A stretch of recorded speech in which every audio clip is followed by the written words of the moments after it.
Hello, Colas, and welcome to Viva Barca. Welcome to another interesting episode where we are going to be discussing on the latest updates as usual. We start with Andres Christensen, as in this shocking report, it has been claimed that Barcelona are tempted to sell the 26-year-old defender, but manager Xavi is against the idea. We are going to be discussing on that as we progress.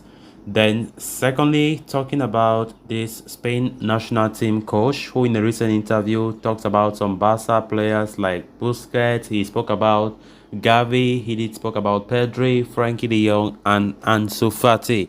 We are going to be looking, taking a close look at that interview from the Spain national team coach. So, guys, before we get right into the full stories, if you haven't subscribed to the channel, please endeavor to subscribe so you always stay in touch with the latest on FC Barcelona here on Viva Barca. Andreas Christensen has arguably been one of Barcelona's best signings in recent years. Arriving from Chelsea on a free transfer last summer, the Denmark international did take his time to settle in, but over the last few months, he has been an unassailable asset for Xavi. Despite his performance, however, The Athletic has reported that sources from Barcelona are of the idea that it will be very difficult to resist a good offer for the Dane that is expected to arrive in the summer.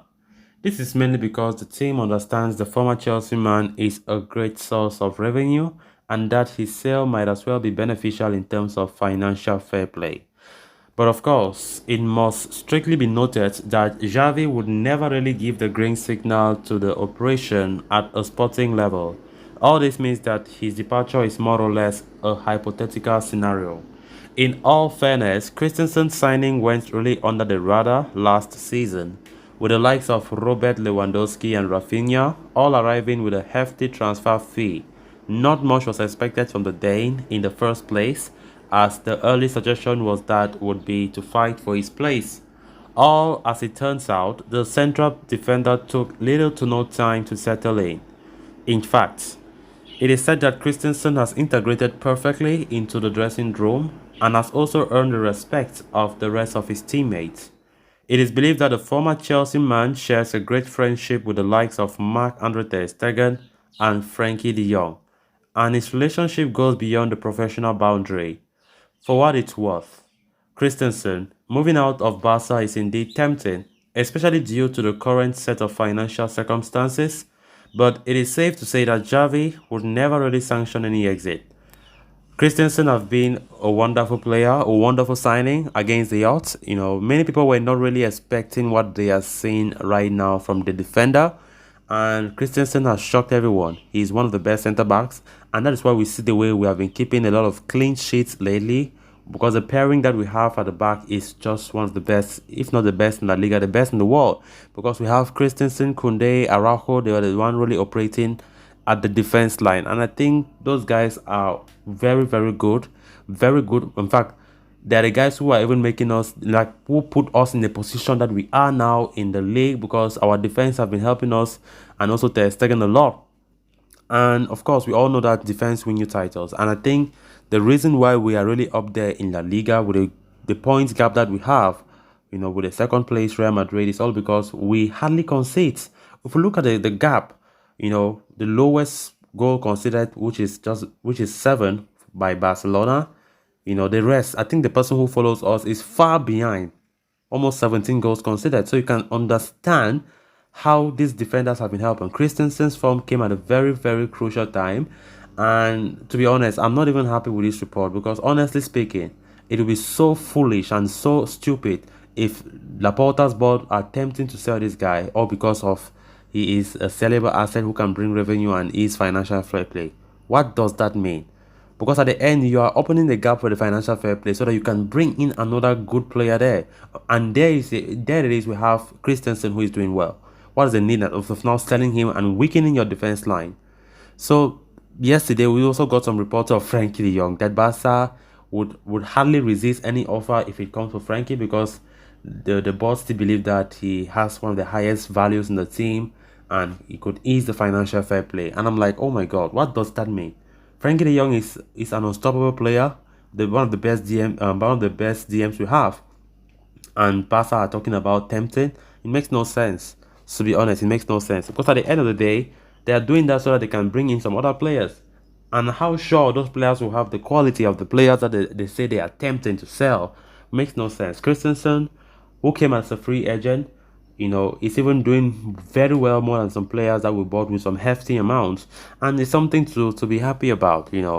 Hopefully he continued to keep up, with his performance he have been putting lately. It's something to be happy about. Xavi is very, very proud, and we can see how Xavi always starts Christensen in most games now, because he is doing so well, and think he have already fought his way to be the starting 11 player, and he deserves it. We see Alonso, who was the one starting, I think, just before the World Cup break. Now Alonso is on the bench, because Xavi knows that you need to earn your place, as he have always said in his many press conferences. You need to put up some good performance if you really want to earn a place in the starting 11. Then on to the next story of discussion. Luis de la Fuente has been quite vocal about being appointed as the new coach of the Spanish national team. In a recent interview with Mundo Deportivo, the Spaniard has offered his thoughts on Sergio Busquets and other Barcelona players, namely praising Frankie de Jong. De La Fuente has indeed selected the Dutchman as the one non-Spanish player he would like to have in his team. But the Spanish boss, hid no praise for other Barca players. Talking about Busquets, he stated, "I would have liked to continue with him. There are very good footballers who will reach a very high level, but I don't know if they will reach the level Busquets has been." De La Fuente also praised other Barca midfielders such as Pedri and Xavi, who are very much part of the team or the Spanish side. He said, "Leaders, as they earn it, that is comes natural to them, and that the rest follow them and believe in them. They are very good and are performing at a maximum level at Barcelona," he said about the young midfield role. Meanwhile, De La Fuente also talked about the potential dilemma on the left-hand side between Jordi Alba and Alejandro Balde. The Spaniard is hoping that such a competition can get the best out of the two. He said, "Competition is always good. Hopefully, I would demand that level of competition. It seems very healthy to me. I celebrate it, and Xavi is managing it very well. With no many parties, everyone can participate a lot," he said, heaping praise towards Xavi for finding that ideal tactical balance between the two. De La Fuente went on to talk about Ansu Fati as well, urging the youngster to find maturity and backing him to succeed in years to come. He said, "No, it is a process of continuing to find itself and grow. He has to mature personally and soccer-wise. When he regains confidence and security, we will see the best of Ansu Fati. We have not yet seen the best version of Ansu. It won't take long. It's innate," he said. De La Fuente's comments, of course, come in the midst of speculation linking Fati to a move away from Barcelona in the summer, with the likes of Manchester United and Arsenal already interested in his services. And before ending, the Spanish coach was asked which non-Spanish midfielder he would like to have in his team, to which he replied, Frankie de Jong, and understandably so. So guys, with that, we have come to an end of this episode. Thanks a lot for watching. Until next time, bye for now.